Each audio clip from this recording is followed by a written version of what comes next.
Et avec nous pour en parler, France Quatrebeuf, délégué départemental du MoDem dans le Nord. Bonsoir, merci d'être avec nous sur ce plateau. Philippe Bouriaki, conseiller régional écologiste en Ile-de-France. Bonsoir Philippe Bouriaki, merci d'être avec nous. Alors une réaction tout d'abord à ce témoignage qu'on vient d'entendre. Cet avocat qui a quand même 20 ans de droit derrière lui considère que le pass vaccinal est une atteinte aux libertés individuelles. C'est vrai qu'il y a beaucoup d'avocats qui partagent cette pensée. France Quatrebeuf, Emmanuel Macron a rogné la liberté des Français. Vous comprenez un certain agacement et en tout cas d'autant plus sur le plan juridique et pas nécessairement politique.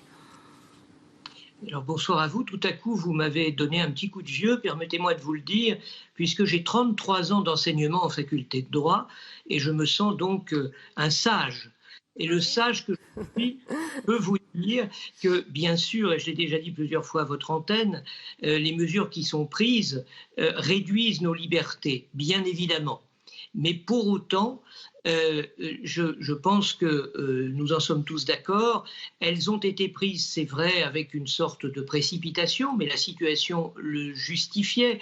Lorsque le bâtonnier André dit que l'Assemblée nationale n'a pas suffisamment discuté, mais écoutez, lorsque vous êtes dans une situation d'urgence, on ne peut pas non plus discuter pendant des semaines ou des mois et laisser passer les décès avant de se demander comment soigner les morts. Alors oui, il y a eu des mesures qui ont restreint nos libertés, oui, elles étaient indispensables, et oui, je pense, et François Bayrou l'a dit, lorsqu'il y aura moins d'hospitalisation, il faudra sérieusement penser effectivement, évidemment, et c'est bien naturel, à recouvrer nos libertés. Le Conseil constitutionnel a visé à un équilibre qu'on appelle le bilan coût-avantage. Il y avait plus d'avantages que de coûts à restreindre provisoirement nos libertés et il y aura bien sûr une nécessité urgente de les recouvrer dès que la situation sera apaisée, assainie ou un peu normalisée. Philippe Bouriaki, vous êtes aussi clément que France Quatrebeuf. On a renié nos libertés ? Écoutez, j'ai noté une phrase assez drôle, soigner les morts. Quand ils sont morts, on n'a plus besoin de les soigner, bien évidemment. Et je pense qu'il voulait dire prévenir plutôt que de soigner nos morts. Il y a quelque chose qui est très simple, monsieur le délégué et moi-même. Je pense que tous les deux, nous ne sommes pas médecins. Et il y a une organisation, une petite organisation, dirons-nous, qui s'appelle l'OMS, l'Organisation mondiale de la santé, et puis on a un petit truc qui s'appelle le comité scientifique que vos responsables, parce que là du coup là, je me retrouve en marge et je ne m'y retrouve plus, et non pas en marche, ne consultent pas. L'OMS ainsi que le comité scientifique ne recommandent pas la vaccination obligatoire, et ce pass vaccinal est il me semble que c'est votre ministre de la Santé qui nous l'a dit, c'est une obligation déguisée de vacciner les gens. Alors, vacciner, oui, nous sommes pour, les écologistes dès le départ. D'ailleurs, je me rappelle que Yannick Jadot, bien avant que le vaccin soit disponible, a été le premier et décrié par tout le monde, y compris par vos rangs. Nous sommes pour une vaccination.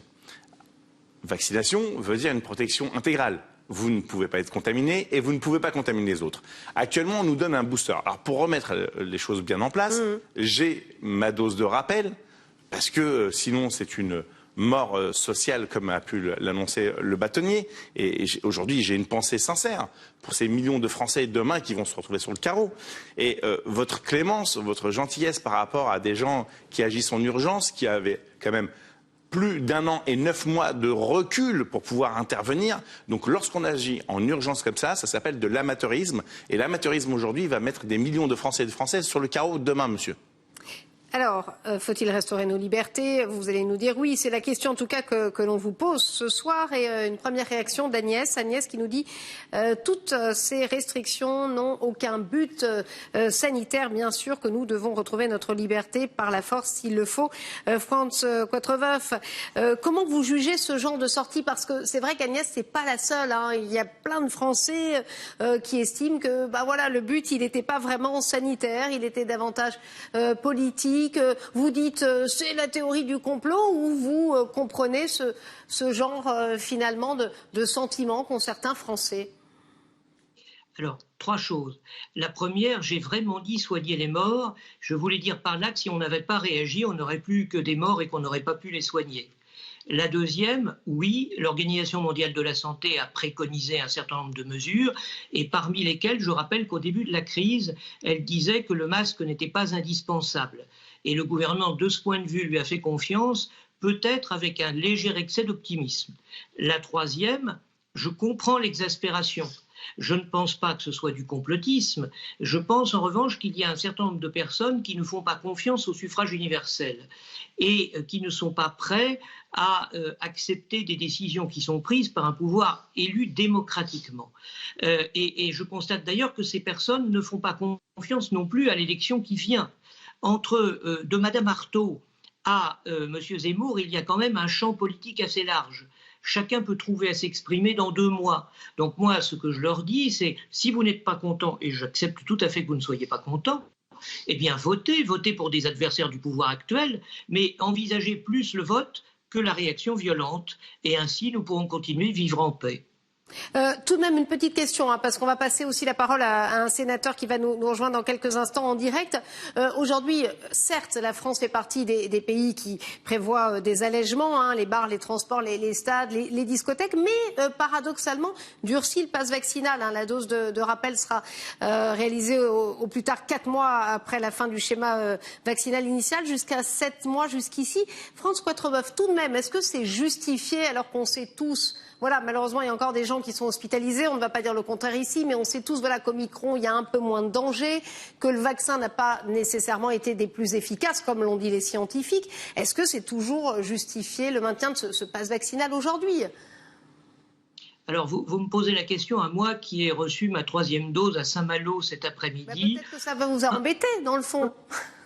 Oui, mais je peux vous confirmer que cela m'a embêté, que je l'ai fait parce que j'allais perdre mon pass vaccinal, voilà. Mais que je l'ai fait aussi parce que je pense que malgré tout, ce vaccin réduit la gravité des cas.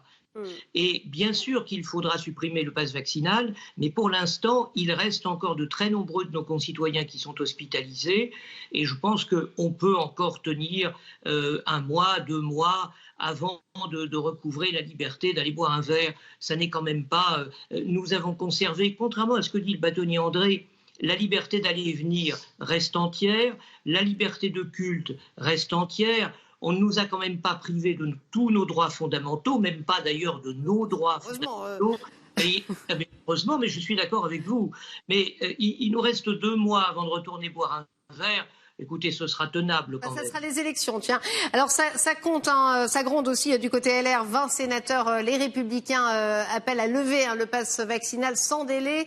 Je propose de regarder cette infographie. Nous sommes donc 20 sénateurs LR, dont je fais partie, qui ont refusé de voter le pass vaccinal, qui demande son arrêt sans délai.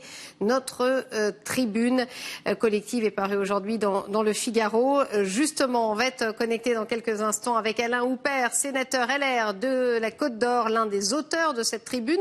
Bonsoir Alain Houpert, merci d'être avec nous.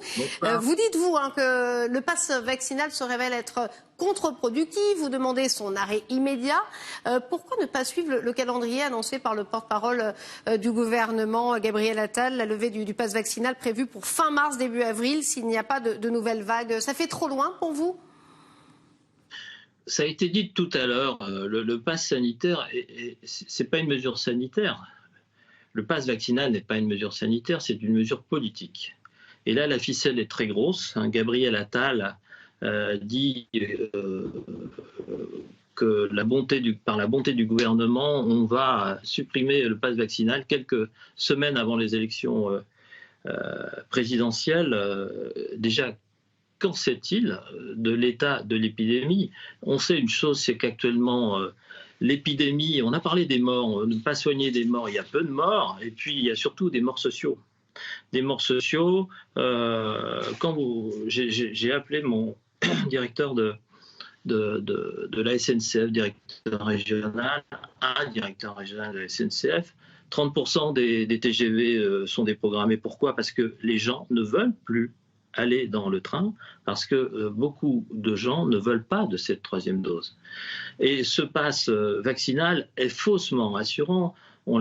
l'OMS l'a dit, l'OMS qui est un organisme international, l'Organisation mondiale de la santé, avec des grands spécialistes qui ont quand même pris beaucoup de recul parce que cette maladie, maintenant, on l'a connue. On a gagné quelques années sur la connaissance de cette maladie, on la connaît et on sait que ce vaccin ne protège pas de la contamination et ne protège pas de la propagation. Et si on veut vraiment un pass sanitaire, il faudrait mieux un pass par test. Ça serait vraiment plus logique. Et ce pass vaccinal, il rassure faussement les gens qui sont vaccinés, qui sont dans ce parcours vaccinal, en se disant je suis totalement indemne de tout danger de vaccination, je suis totalement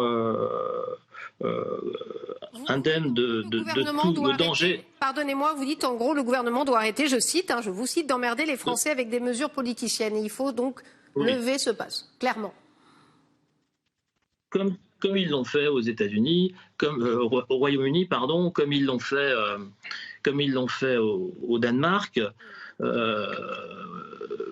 Souvenez-vous, le Royaume-Uni, c'est un des pays qui a été avec Israël de lance. En Israël, ils sont en train de reculer sur la 4e dose. Tout le monde est vacciné. Et il y a en Israël, j'ai eu quelques coups de fil de confrères israéliens. Les hôpitaux sont sous tension, alors qu'en France, les services de réanimation ne sont pas surchargés. Et les gens qui sont en réanimation, ce sont des gens qui ont des comorbidités. Et ce pass vaccinal, c'est un fourre-tout où on veut tout vacciner. Et c'est une manière pour le gouvernement de dire qu'il a raison. Le gouvernement a misé sur le tout vaccin. Et c'est une erreur. Une maladie, il y a plusieurs façons de la traiter. Le vaccin en fait partie. Et le gouvernement a divisé les Français en mettant les gens qui sont contre le pass vaccinal, en les faisant passer pour des anti-vaccins. Ce qui est complètement faux. On est dans... Même Alain Houpert, Oui. De mémoire. Mais je parle en tant que parlementaire. Je parle en tant que parlementaire. Ma connaissance médicale m'a justement permis d'avoir des contacts avec des chercheurs qui ne sont pas des médecins. Parce qu'un médecin, c'est quoi? C'est un prescripteur. C'est quelqu'un qui fait ce qu'on lui dit, qui fait ce qu'on... Ce n'est pas un chercheur. Oui. J'ai contacté des chercheurs qui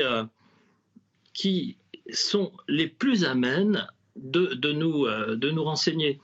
Merci Alain Houpert. Pardonnez-moi, on arrive à la fin de ce débat et on vous a en tout cas donné la parole. On voulait vous la donner. Je vais quand même laisser répondre également Philippe Bouriaki. Merci en tout cas d'avoir été avec nous, à nous avoir apporté également votre opinion, sénateur LR de Côte-d'Or. Philippe Bouriaki, vous êtes sur la même ligne stricte d'Alain Houpert parce que ce discours peut en choquer aussi certains. Non, du tout. C'est un discours réaliste. Je remercie monsieur le sénateur de sa clairvoyance.